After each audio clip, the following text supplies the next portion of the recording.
Balance podcast. I'm Diane Wright, your host. Here is where I'd like to share stories and interviews with leading practitioners and coaches, all under the health and wellness umbrella. We'll be including holistic therapies, inspirational people, and a vast array of experts to help you get on the right path. Join me every week for advice and information that will offer help and support, because we all need the right balance in life.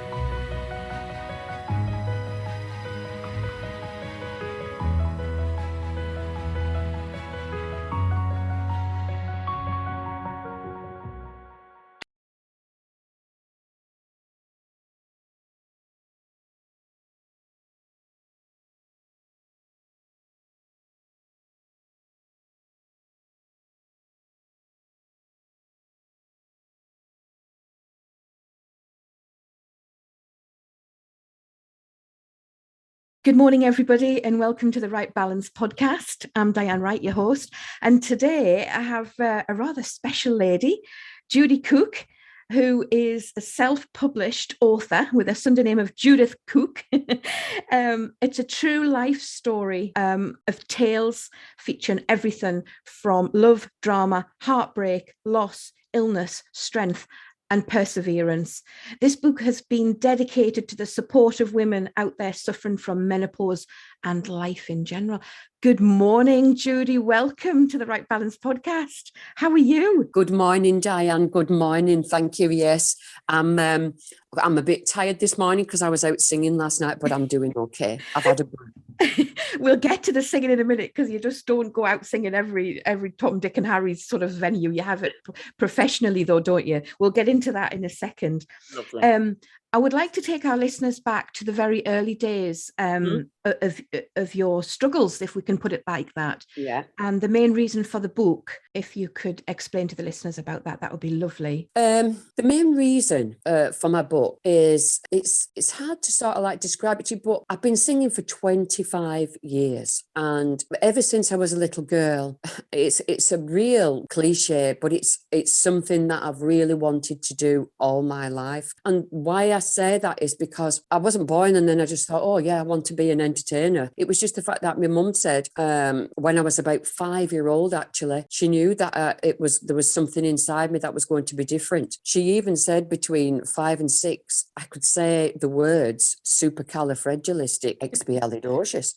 And I mean, I don't even know what it means now. So to say it's between 5 and 6, and she said it was something very, different about you. She said you always wanted to sing. She said you were always humming and la-la-la-ing and doing a tune. And then when my mum and dad were people, I'm sure there's lots and lots of people that their families were taken on holidays to holiday camps. And that was it. Once I saw these blue coats, the one I went to was Pontin's holiday camp in Blackpool, because I'm originally from Oldham, Lancashire. It was a case of that's what I want to be. Don't ask me why. I just saw what they were doing. I just wanted to be similar to them. I could see that they were making people happy. They were making them laugh. They were giving them things to do on the holiday. There was games, interaction, and fun. And I've always wanted to be involved in fun. So from a really early age, I got the bug, basically.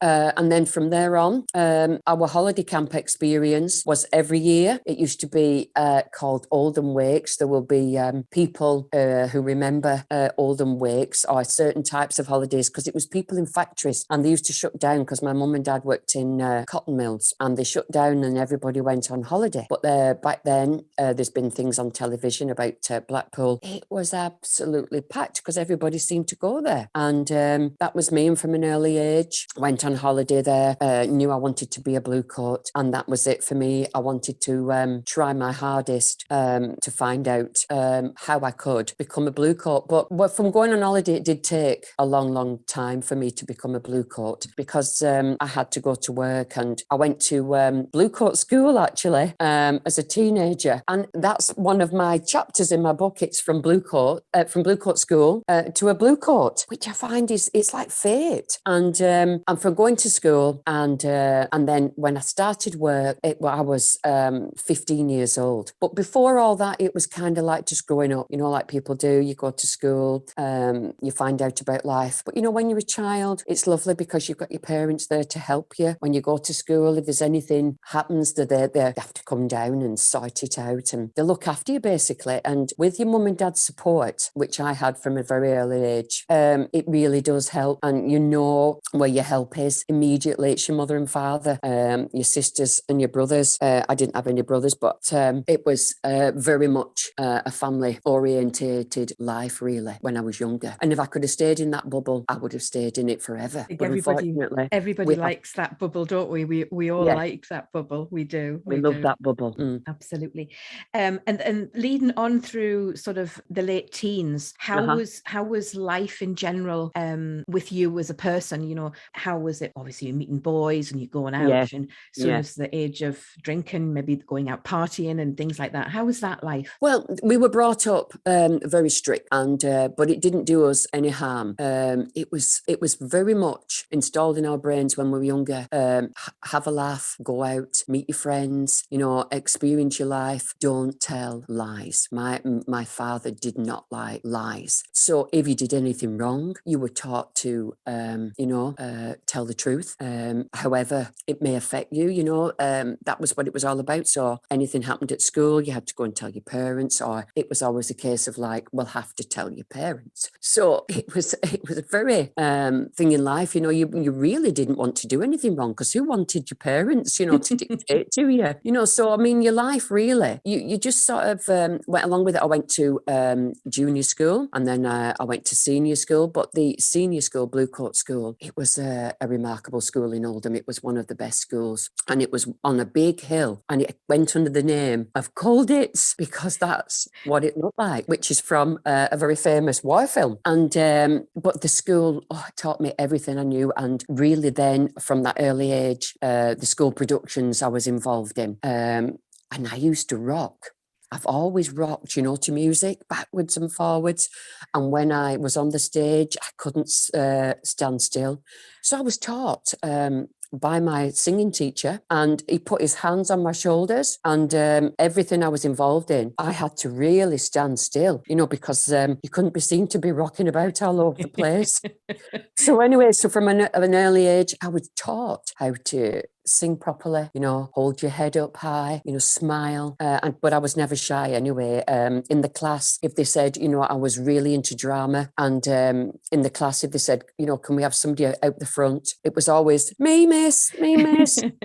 And I would come out to the front, and they'd say, for goodness sake, Judith, can you give somebody else a chance? But I loved all that, from a very early age, getting involved in the school productions. Oh, that's fantastic. And I'm going to dig into a little bit of deep personal stuff. How would you say, with reference to the connection of the book, how would you say your early female years were, as in hormonal? How did you feel yourself? Right. To say I was a late developer. Yeah, that's a good way to put it. I was late developing as a teenager. I was a late developer in everything that went on. I was always at the back of the queue. So to say that my periods, if you like, started, and I was one of the typical girls that nobody told you about it. And when I was visiting the ladies, so to speak, I thought I was dying because this blood suddenly appeared. And who would have thought it was normal? And I'm shouting for my mother, Mom, I'm dying.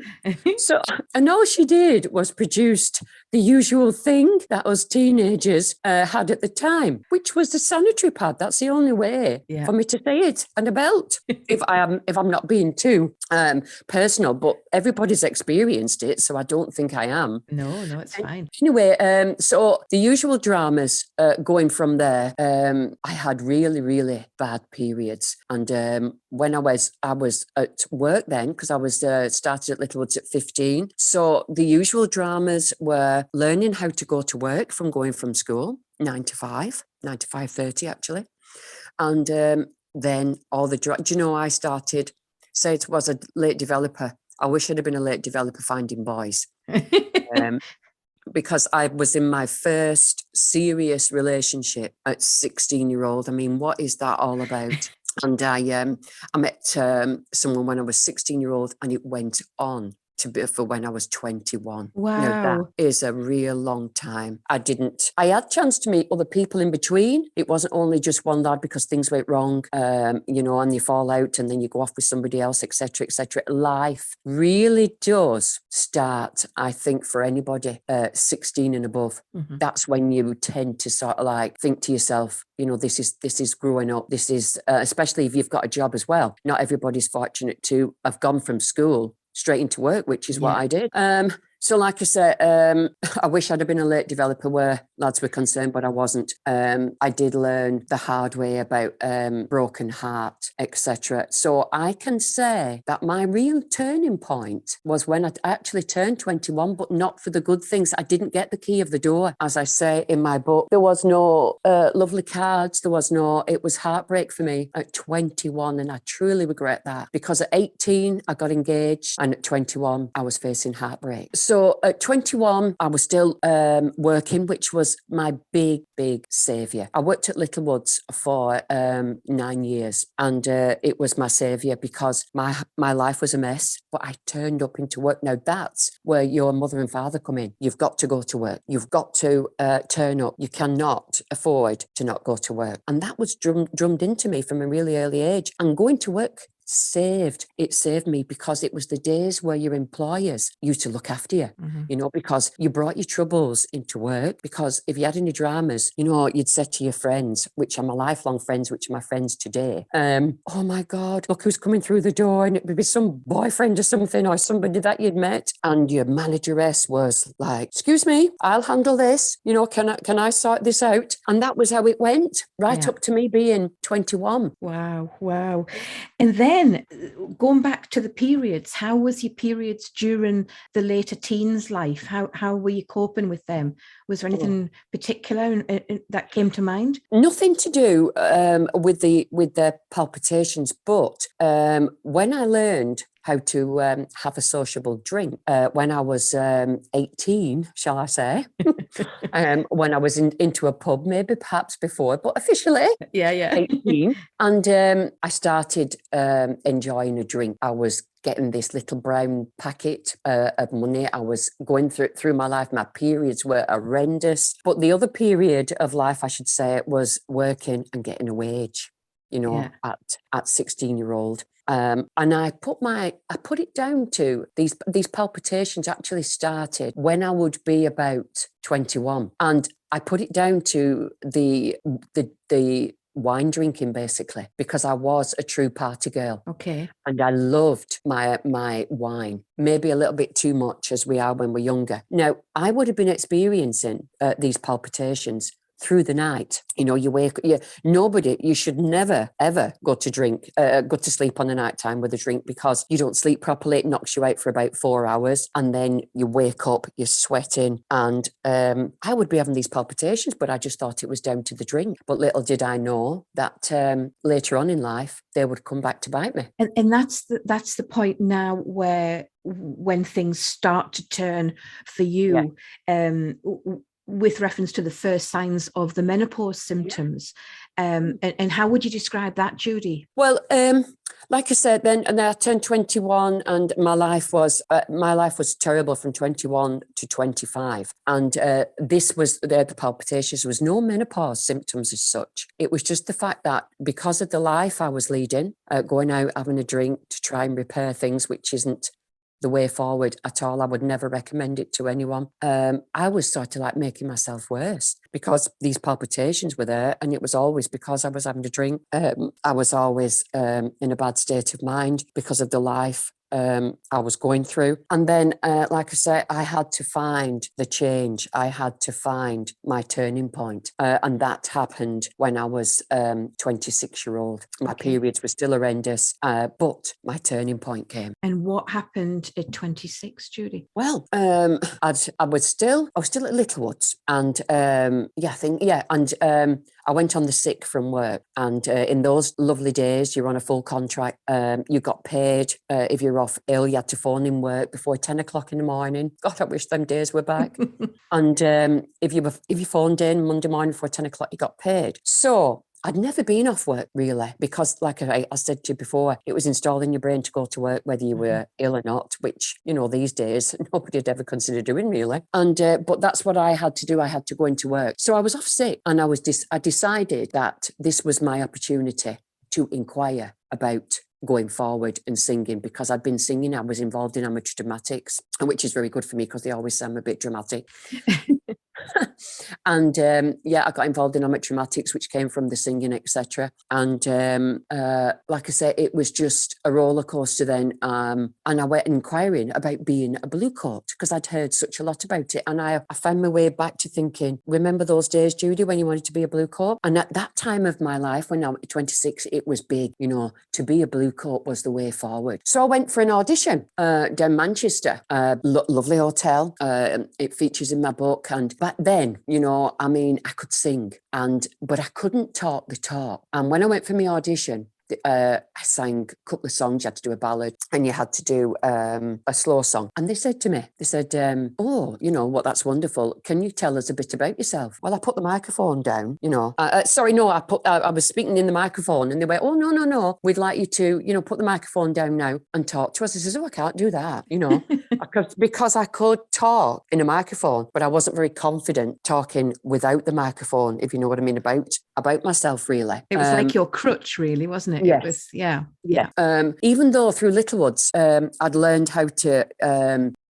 do things, because my favourite time at Littlewoods was on the Bing Bong machine. You know, it was hello, good morning, everyone. You know, on the announcements.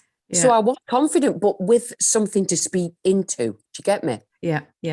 Like you were saying, my crutch, you know. Anyway, so I went down for this audition in Manchester, and I got through. So at 27-year-old, I started as a blue coat at Lakeside Holiday Village down south. I left home. I left all my friends. I left everything I knew to start a new life as a blue coat down south. It was Lakeside Holiday Village is at Haven't. It's at it's a Warner Holidays. That was it. Warner Holidays down south, and it was near Portsmouth. Oh, fantastic. So I started at a blue coat at 27. Wow. I bet there's some great memories. And is your book full of the memories and everything that's gone on? My book is like a song. Every chapter has a song in it. Oh, lovely. My life has been one big song. And if I can tell you that fate, whether it's been broken-hearted songs, whether it's been happy songs, it's all in there. Yeah. Oh, that's fantastic.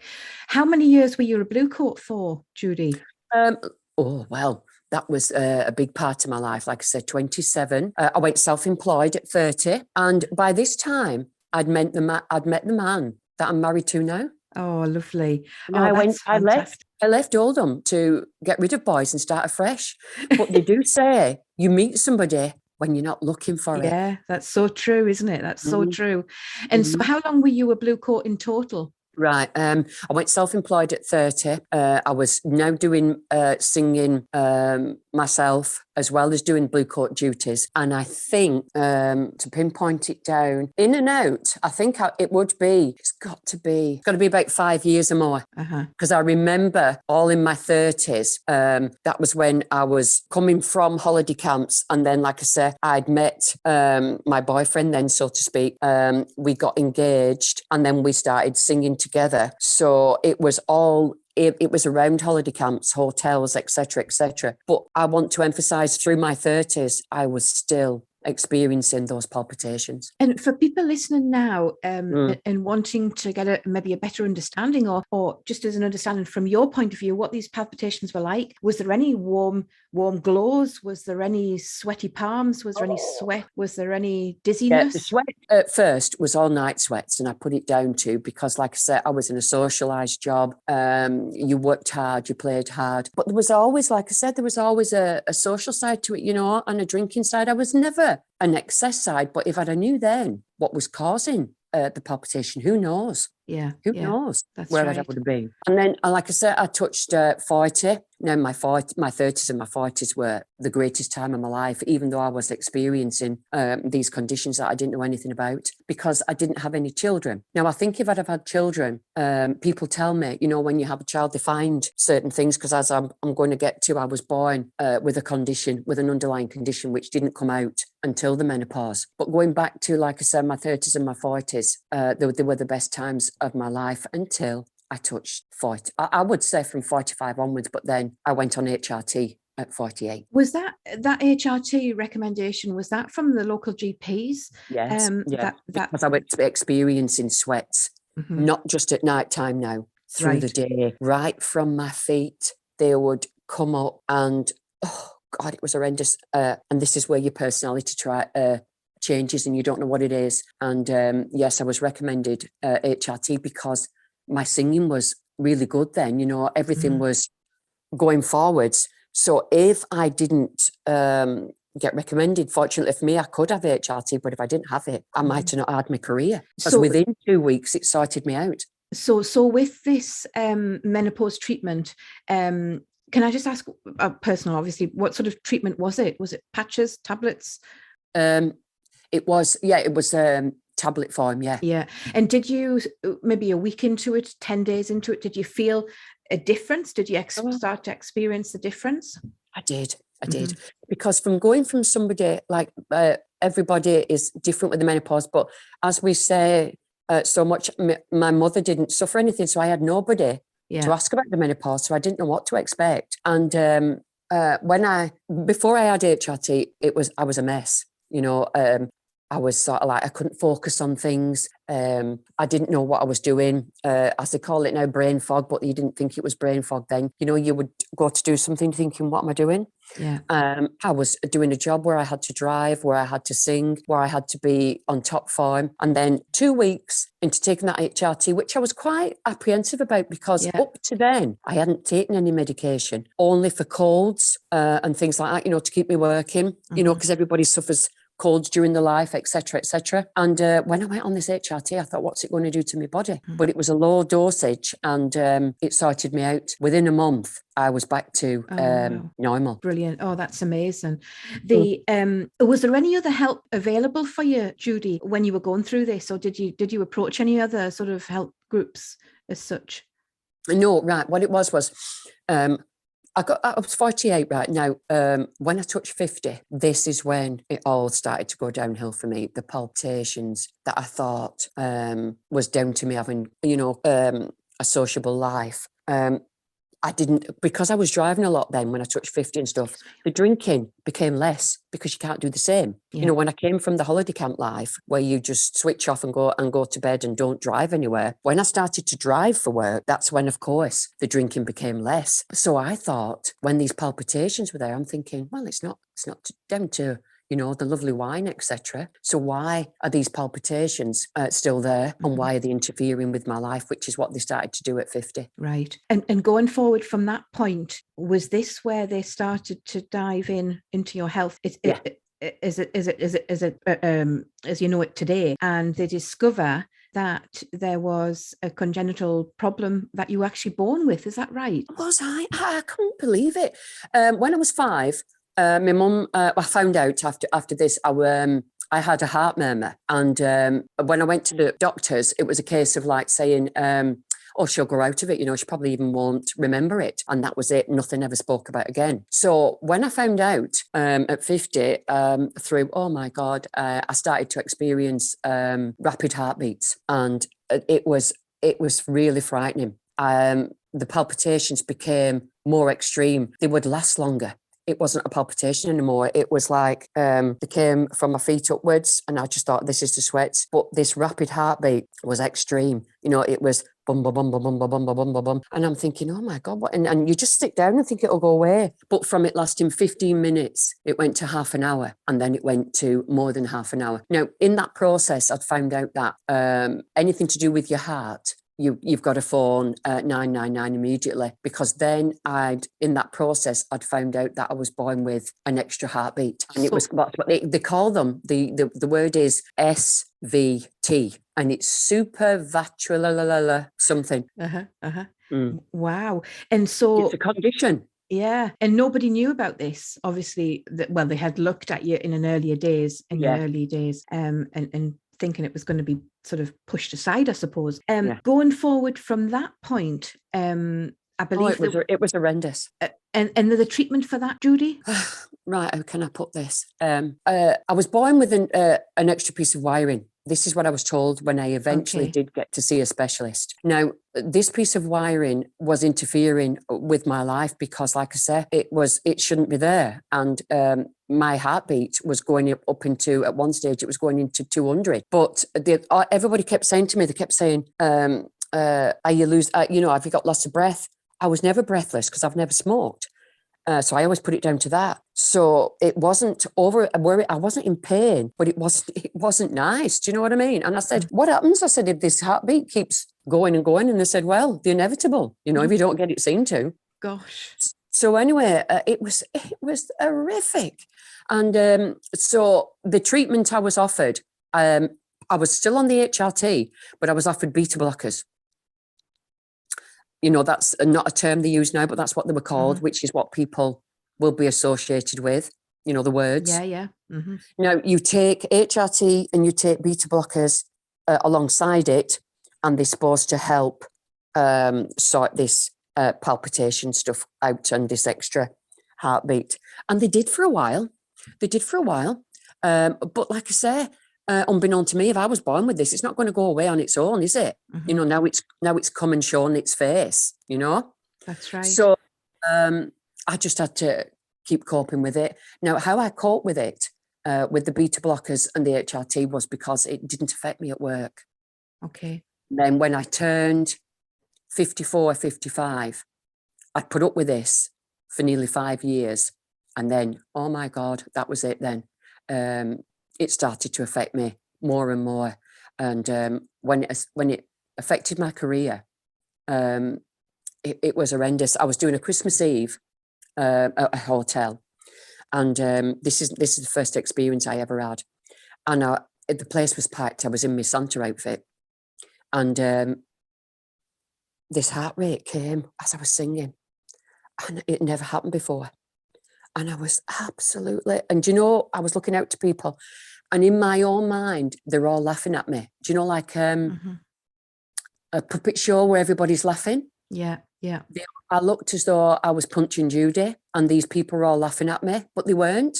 They were just talking amongst themselves, and my heart rate was racing. And I just said to people, ladies and gents, you'll have to excuse me, I need to go to the toilet, because all I knew was to take water, try and calm it down. So I was in the ladies taking water, and it wasn't calming down, and I was absolutely soaking in sweat. So I came back into the room, and people were looking at me as though, like, is she drunk? And I needed to go to the windows, and I needed to get fresh air. And for the first time in my life, I passed out. And that's when everybody came to me.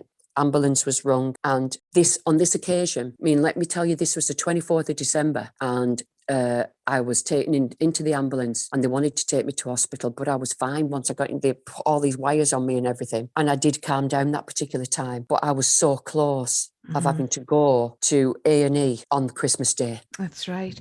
It's quite a frightening experience. And also, I believe there was the operation. The operation was a success. Is that correct? No, it's not called an operation. I have to correct you there. It's called a procedure. Yes, right. Okay. Now, this is where I'm going to go into this story behind it now. Once I'd got told that I had this rapid heartbeat, and oh my God, they changed my medication totally. I was still on HRT. I was taken off the beta blockers, which I'd suffered anxiety all my life. And when I was on this certain type of HRT, it had anxiety in it, right? Yeah. Which the doctor probably put me on that for the benefit, for the good benefit of me, to benefit me.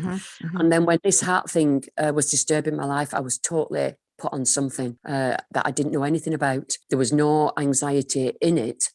For anxiety in the medication. And that's when it all changed for me. My life was turned upside down. My whole life was around medication. I lost weight. I lost my personality. And from 2018 in August, when I was at Shotwell's Hotel, which is where I work now, an episode started there, and that was the start of a long road for me. August 2018 took my career away, took my personality, took my life, nearly. Wow. I contemplated suicide because I went down into depression. I went from a total girl who, born with a talent, wanted to entertain people, and I couldn't do it any longer. And that lasted, I went back to work about September 2000 and, was it 19? Yeah, it was, yeah. And then I was fine. I did 4 months, 2020, my first holiday, and then COVID came. If I can, Yeah. wind it all up to you. But if I could explain to you what it did to me, all the different kinds of medication that I was given, because they kept saying, have this, have this. I had rashes on my face, facial hair, my hair thinned. Nobody could recognise me. I didn't know how to put my own makeup on. I didn't know how to have a wash. It totally transformed my life. I was a different person altogether. And do you know what it takes away from you? Emotion. And that's You've got no emotion. That's quite frightening, though, Judy. Yeah. When no you haven't personality. Yeah. I didn't even want to know what Christmas was. And my niece had a first child, and I didn't ask about it. I didn't ask about Christmas or nothing. Yeah. And to me, Christmas is wonderful because I've dressed up for it all my life through my career. Wow. Can I ask now, and to tell the listeners exactly how you're feeling within yourself now?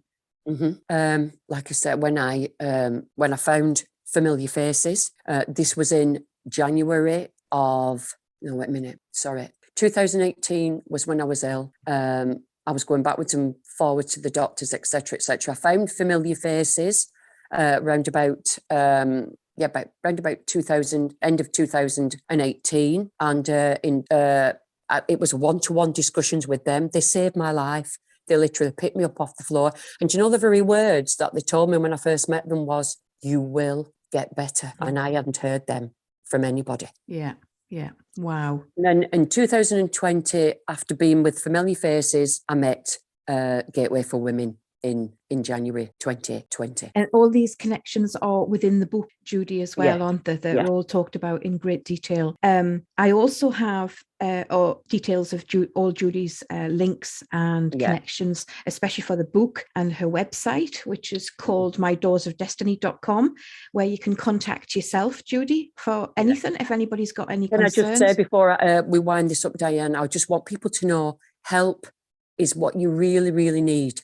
To get it, it's a big struggle. But once you find it, you can live your life again through your own determination and perseverance, because I am living proof that there is help out there. Yeah, it's an absolute joy to listen to your story. Thank you.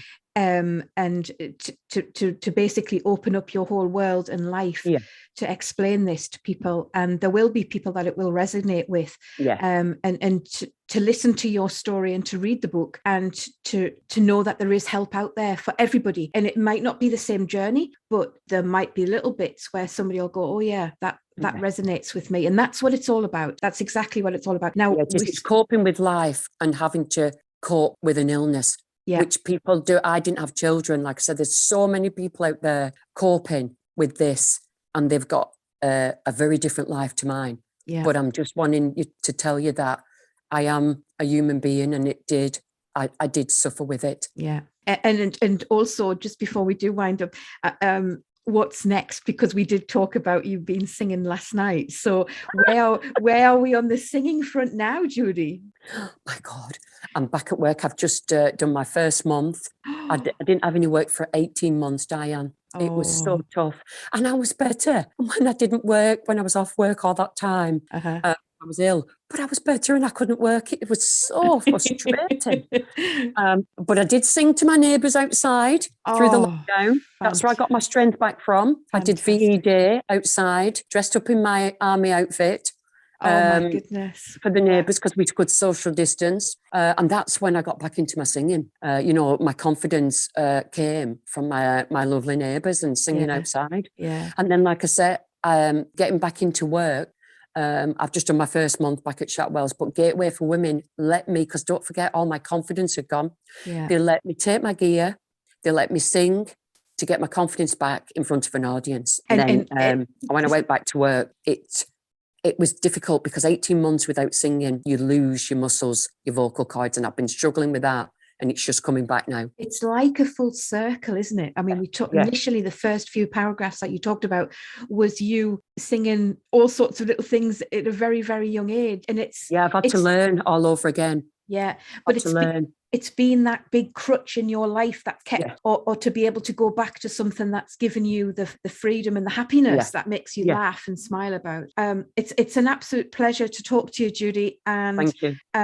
For everybody, as I was saying to him at shop last night, to be able to sing again and entertain, it's the most fabulous feeling in the whole world, because I thought it had gone forever. Yeah. It's like a second life, and it's and absolutely take my hat off to you. I think it's amazing. And I'm older, and I want to tell people, you're not finished. Yeah, you're not finished. That's right.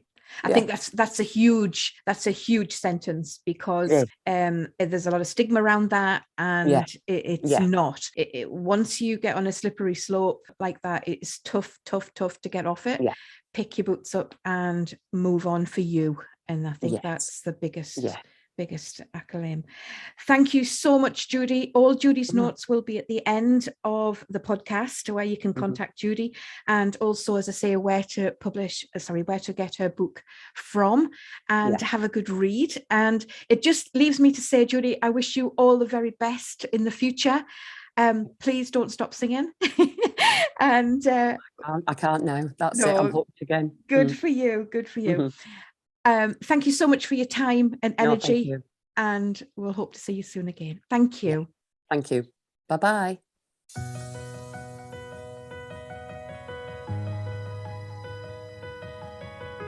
Thanks for listening to the Right Balance podcast. Hope you enjoyed the content. Please tell your friends and family, and don't forget to subscribe to the show. It will also be uploaded to the social media channels like Facebook and YouTube, including all the show notes. I hope you'll join me next week. Stay safe.